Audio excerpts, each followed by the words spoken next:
Maintenant, je vais parler de quelque chose d'un peu plus profond. Pour ceux qui sont un peu plus matures dans la foi. Excusez-moi. Je vais rentrer dans quelque chose. Hein? Voilà. Vous savez, souvent quand on te donne la nourriture, que tu n'as pas faim, tu mets au frigo. Et puis, quand tu auras faim, tu vas utiliser. Donc, ce que je m'apprête à donner là, si tu ne comprends pas, tu mets ça au frigo. Voilà.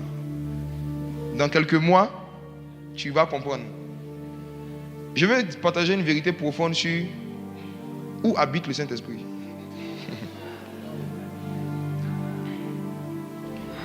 Ça va changer votre manière de voir le paradis et de vous voir vous-même. Le Saint-Esprit n'habite pas dans les cieux. Le Saint-Esprit n'habite pas dans les cieux. Dans Genèse chapitre 1, verset 1, je tire cette vérité d'abord de ce verset. Nous sommes toujours dans la loi de la première mention. Au commencement, Dieu créa les cieux et la terre. Ça veut dire qu'il y a un moment où les cieux et la terre n'existaient pas. Quand les cieux et la terre n'existaient pas, Dieu était où?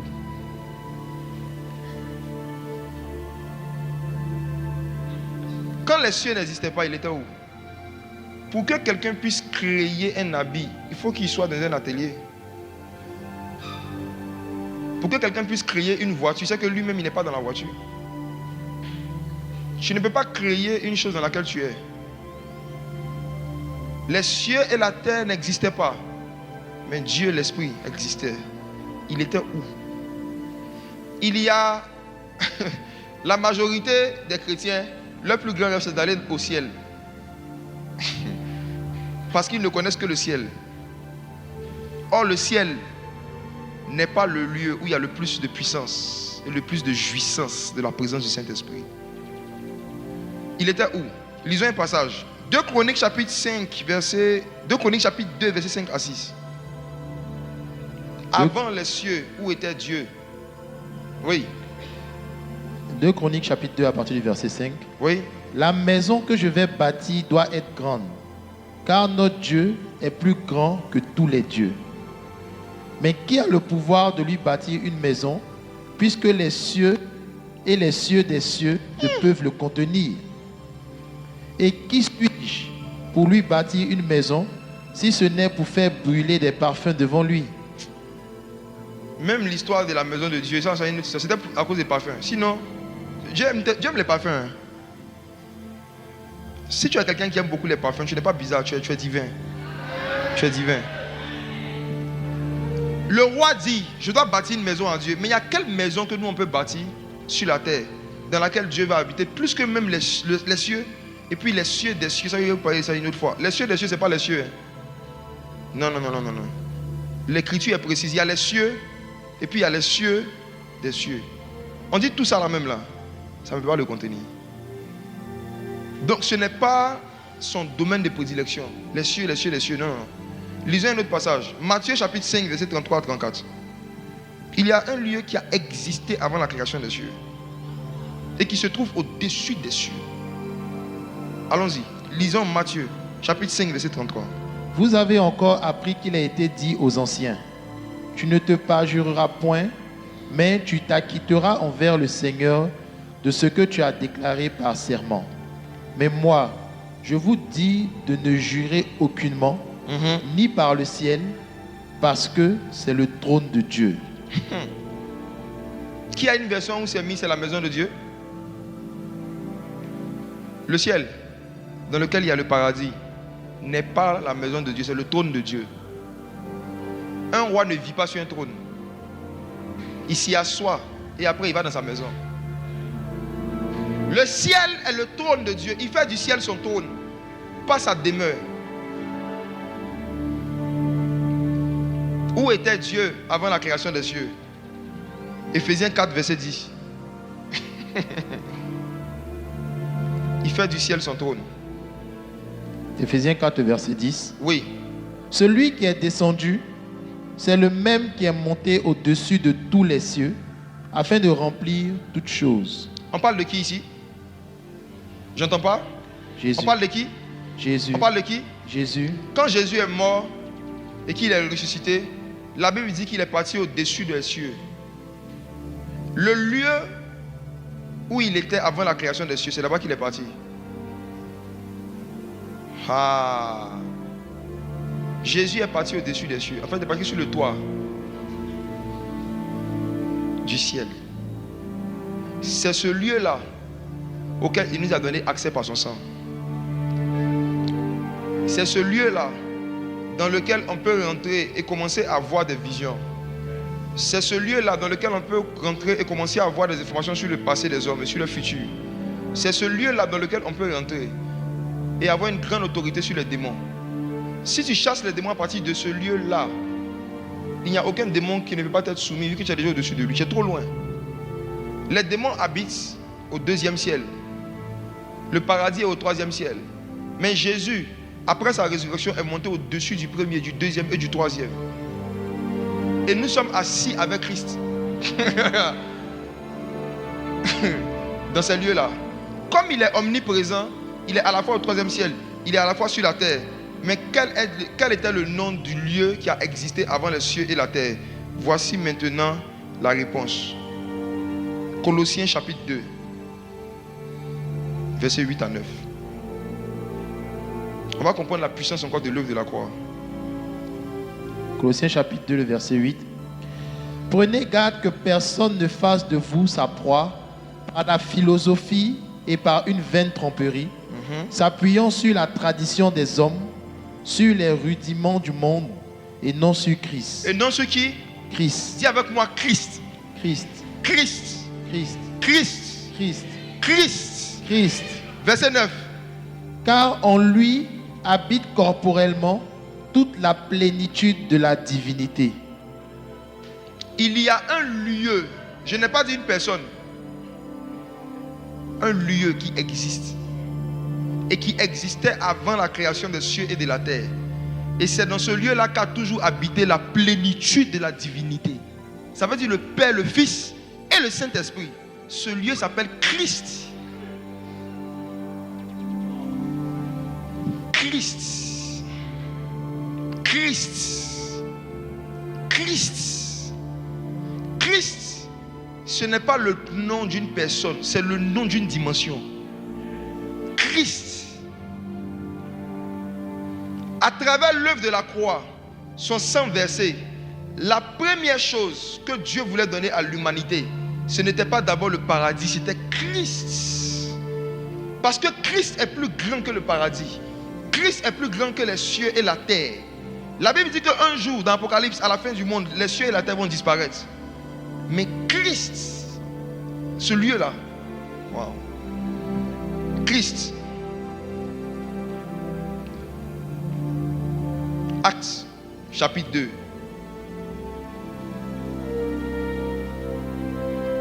Christ. Lisons Actes, chapitre 2, à partir du verset 36.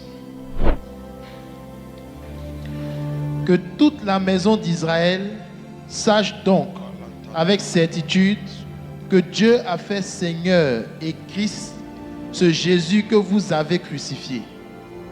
Dieu a fait Seigneur et Christ ce Jésus que vous avez crucifié. Frères et sœurs, il y a un moment où ce Jésus n'était pas Christ. Et il y a un moment où Dieu a fait de ce Jésus Christ. Dieu l'a fait Seigneur. Ça veut dire qu'il y a un moment où il n'était pas Seigneur quand il est venu sur la terre. C'était à l'époque où c'était Marie qui lavait ses couches, qui le mettait au dos. Quand il était bébé, il n'était pas Seigneur. Mais arrivé un moment, Dieu l'a fait Seigneur. Et non seulement Dieu l'a fait Seigneur, mais arrivé un moment, Dieu l'a fait Christ. Christ est le nom d'une atmosphère spirituelle où la plénitude de la divinité peut être expérimentée par l'humanité. Christ est le nom de la plus grande source de puissance qui existe dans toute la création. Christ. Christ doit être formé en vous. L'apôtre Paul dit, oh Galates, pour qui j'éprouve de nouveau les douleurs de l'enfantement, jusqu'à ce que Christ soit formé en vous. Christ est le nom de la maison du Saint-Esprit. Christ. C'est pourquoi, quand tu reçois Christ, le Saint-Esprit vient habiter en toi. Le Saint-Esprit ne peut pas habiter dans les cieux des cieux, mais il peut habiter en toi. Parce qu'en toi, il y a un lieu qui est plus grand que le paradis. En toi, il y a un lieu qui est plus grand que le ciel. En toi, il y a un lieu qu'on appelle Christ. Et il y a très peu, malheureusement, de disciples qui ont découvert cette dimension qu'on appelle le Christ. Christ n'est pas formé, malheureusement, dans beaucoup de corps, dans beaucoup de croyants. Voici pourquoi même dans le prophétique ou dans les miracles, il y a des dimensions dans lesquelles les gens n'arrivent pas à opérer. Parce qu'il y a des puissances qui ne sortent pas du ciel, mais que de Christ. Christ signifie le oint et son onction. Ou encore, l'onction du oint. Ou encore, le oint qui est oint. Christ, c'est la double portion des manifestations de la réalité de la présence de Dieu. Christ. Christ. C'est pourquoi l'apôtre Paul pouvait dire dans 2 Corinthiens encore que si quelqu'un est un Christ, pas à l'église, un Christ, il est une nouvelle créature. Les choses anciennes sont passées. Toutes choses sont devenues nouvelles.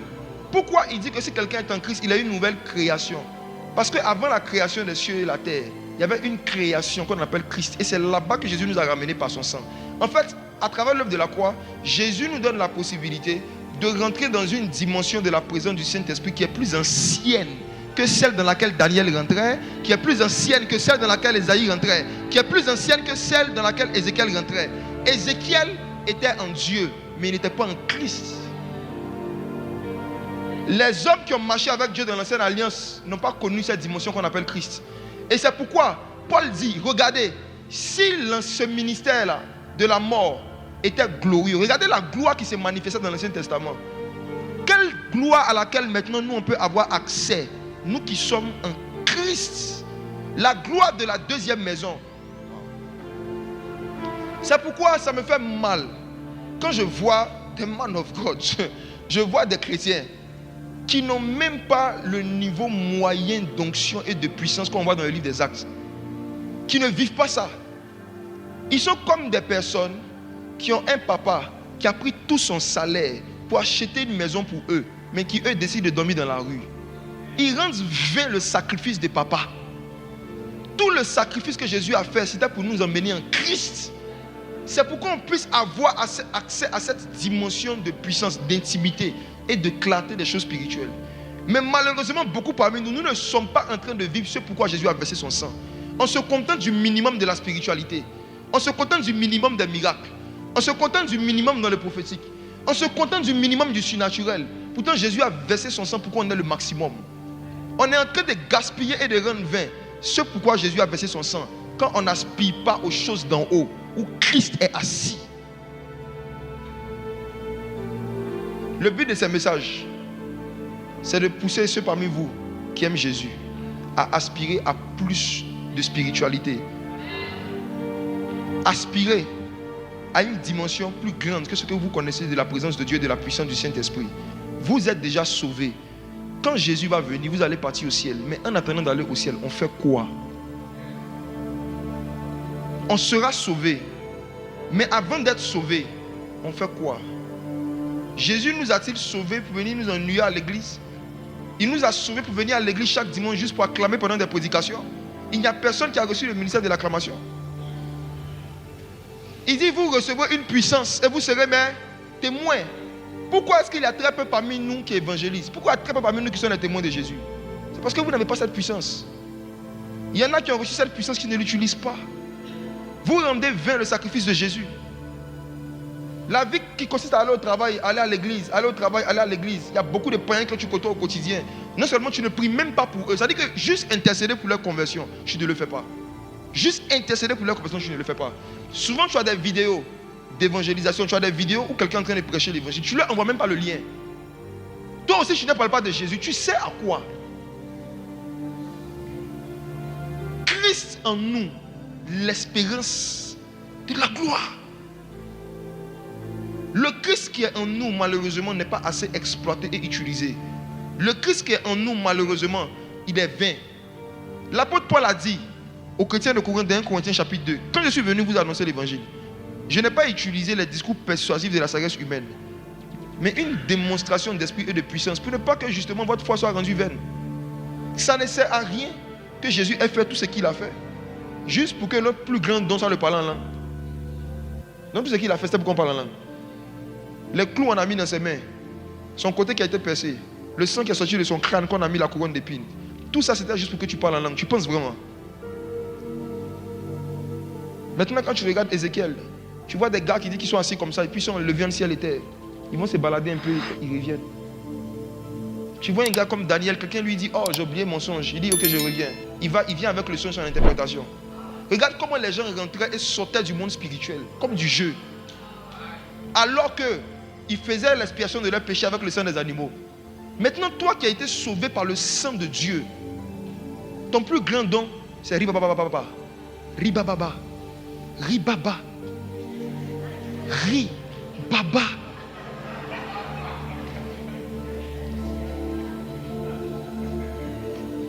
Vous tolérez. Vous êtes trop tolérant envers vous-même. Vous tolérez trop votre stagnation dans la puissance et dans le surnaturel. Après toutes ces années dans la foi, l'auteur de l'Épître aux Hébreux, il a écrit à l'époque à des chrétiens et puis il dit, normalement vous deviez être des maîtres. Il dit, vous normalement, avec tout ce que vous avez entendu, il y a des choses que vous devez maîtriser. Mais malheureusement, l'église est comme l'école. Il y a beaucoup d'élèves, tout le monde écoute les cours, mais il y a très peu qui mettent en pratique. C'est ceux qui pratiquent qui évoluent. C'est ceux qui pratiquent qui se distinguent. C'est ceux qui s'exercent, qui révisent, qui bossent. C'est eux qui avancent. Dans tous les systèmes éducatifs, c'est comme ça. Et c'est pareil dans le royaume des cieux. Moi, je suis en train de parler à la catégorie des croyants et des disciples de Jésus, d'élèves de Jésus, qui comprennent que dans cette année 2025, vous ne devez plus naviguer dans les mêmes dimensions. Vous ne devez plus avoir les mêmes expériences. Il y a des choses que vous n'avez pas encore vécues avec le Saint-Esprit auxquelles vous devez aspirer. Aspirez au don spirituel. Aspirez au don spirituel. Christ en vous est l'expérience de la gloire. L'apôtre Paul était tellement conscient de cette puissance disponible en Christ. Il dit l'infinie grandeur de sa puissance. Il y a un passage d'Éphésiens, il dit il y a l'infinie grandeur de sa puissance qui agit selon l'efficacité de sa force. Il dit que non, c'est comme s'il voulait. En fait, il voulait parler de la puissance, non. Mais les mots là, il voulait tellement que les chrétiens soient conscients du niveau de puissance qui est disponible en Christ. Il avait du mal à trouver le mot juste. Il dit infinie grandeur de sa puissance. Ça veut dire c'est comment? Les versets qui disent que tout est possible à celui qui croit. Tu connais le verset par cœur, mais pourquoi quand tu as un petit blocage, une petite épreuve, tu vacilles comme ça? On connaît les versets, mais est-ce qu'on croit en ça? Jésus dit celui qui croit en moi va faire les mêmes œuvres de plus grands. On récite ça, ça y est où? Ça y est où? Le but du séminaire qu'on a commencé jeudi passé, qu'on va continuer cette semaine, c'est de réveiller en vous la conscience de Christ. La dimension de Christ, tu dois rentrer dedans cette année. Oui, tu dois rentrer dedans cette année. Les nouveaux convertis, que personne ne vous séduise. C'est vous qui êtes nouveau. Mais Christ qui est en vous n'est pas nouveau. L'esprit qui est en vous est ancien. Il y a certes des fonctions que vous ne pouvez pas occuper dans l'église. Mais il y a des expériences que vous pouvez avoir dans le monde des esprits. Et je vous dis la vérité, c'est très important dans le début de sa conversion à aspirer à avoir des expériences surnaturelles. C'est la somme de tes expériences qui va te donner une certaine assurance même quand tu vas commencer à servir Dieu. David a commencé à poursuivre les lions et les ours d'abord en privé avant de poursuivre les Philistins. Il y a des expériences que tu dois vivre dans le secret, dans le privé pendant un certain nombre d'années.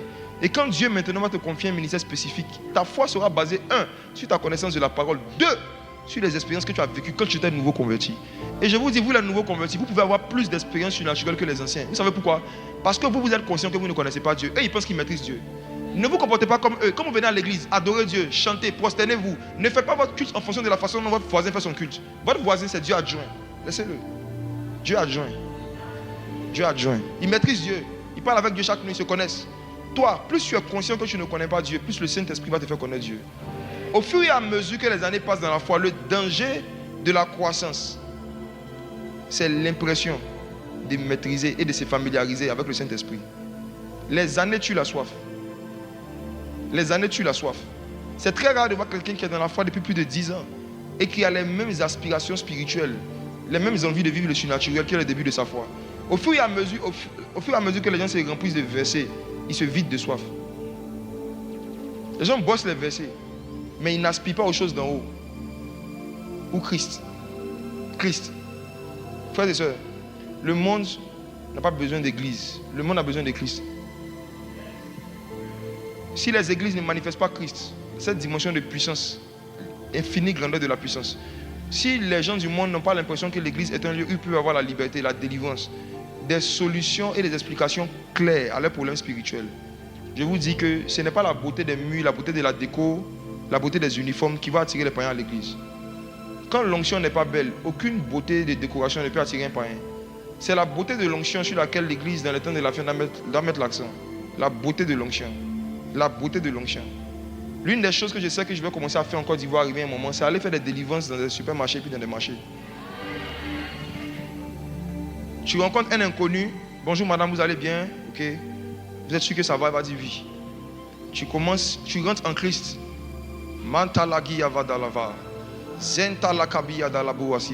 Le parler en langue est la clé que Dieu nous a donnée pour qu'on rentre en Christ à tout moment. Chaque fois que tu as besoin de rentrer dans cette dimension de la présence de Dieu qu'on appelle Christ, là où le Saint-Esprit était au commencement, tu rentres par une langue. Dans le monde spirituel, quand tu veux rentrer dans une porte, tu n'utilises pas la main, tu utilises ta bouche. La preuve, c'est que Jésus dit, je me tiens à la porte et je frappe si quelqu'un entend ma voix. Je me tiens à la porte et je frappe si quelqu'un entend ma voix. Donc il frappe avec quoi? Quand tu es en train de latu nevalia vas kambinda la badia, quand tu es en train de prier en langue, ta bouche est en train de frapper à la porte de Christ. Et une fois qu'il t'ouvre cette porte, tu peux commencer à avoir accès à des problèmes, à des souffrances que quelqu'un qui est en face de toi vit. Tu peux sentir ce que la personne sent. Tu peux comprendre ce que la personne est en train de vivre. Et lui dit, madame, vous dites que ça va, mais ça ne va pas tant que ça. La preuve, ces 2 dernières nuits, vous n'avez pas dormi. Avant-hier, vous êtes réveillé à 1h57. Aujourd'hui, vous êtes réveillé vers 3h du matin. Vous êtes tourmenté par un esprit. Jésus peut vous donner la paix. Je vais prier pour vous. Elle ne peut pas dire non. C'est difficile de résister à Christ. Elle ne peut pas dire non. Quand elle va dire oui, là, tu commences à prier, tout peut se passer. Souvent, demandez à vos amis, à vos voisins, à vos connaissances, est-ce que ça va? Qu'est-ce que tu vis? Plus vous allez intercéder pour les gens, plus Dieu va vous parler des gens.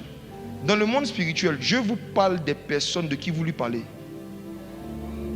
Dieu vous parle des personnes de qui vous lui parlez. Le jour où je vais arrêter d'intercéder et de prier pour les membres de l'église MSA, je ne vais plus recevoir des messages édifiants pour vous. Si je ne parle pas de vous à Dieu, Dieu ne me parlera pas de vous. Quand tu viens écouter une prédication et puis tu dis, ah, ça répond à mes questions. Comment moi je connais tes questions? Je ne connais pas tes questions. Pourquoi est-ce que j'ai choisi un thème, un message et je dis des choses qui répondent à des questions que tu te posais ou même qui donnent l'interprétation d'un sens que tu as vécu? Quand je parle de l'interprétation d'une chose que tu as vécue, je me retrouve en Christ et je peux voir par Jésus-Christ qu'il y a quelqu'un ici qui a fait un songe. Reste combien de temps?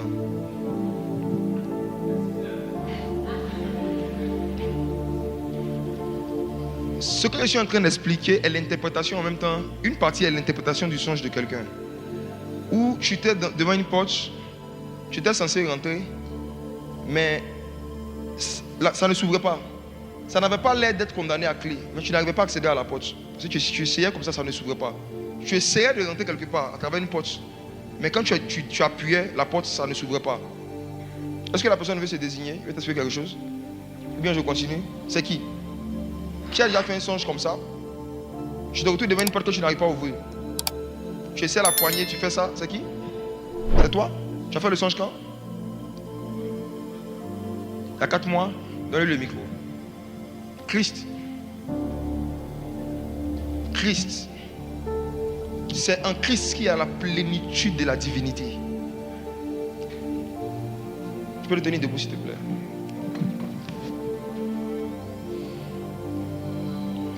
Est-ce que tu te souviens de la couleur de la porte? Je veux juste des oui ou des non. Non. La porte était marron. Est-ce que tu te souviens de pourquoi est-ce que tu voulais passer, que tu voulais accéder à la porte en question? Bon, c'était dans la maison de mon père. C'était un conteneur. Il avait juste dit oui ou non. Mais c'est pas grave.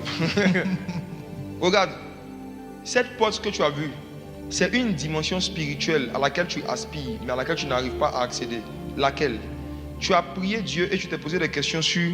Quand tu reçois des paroles de connaissance, quand tu reçois des pensées, comment faire pour savoir si c'est toi-même ou bien c'est Dieu?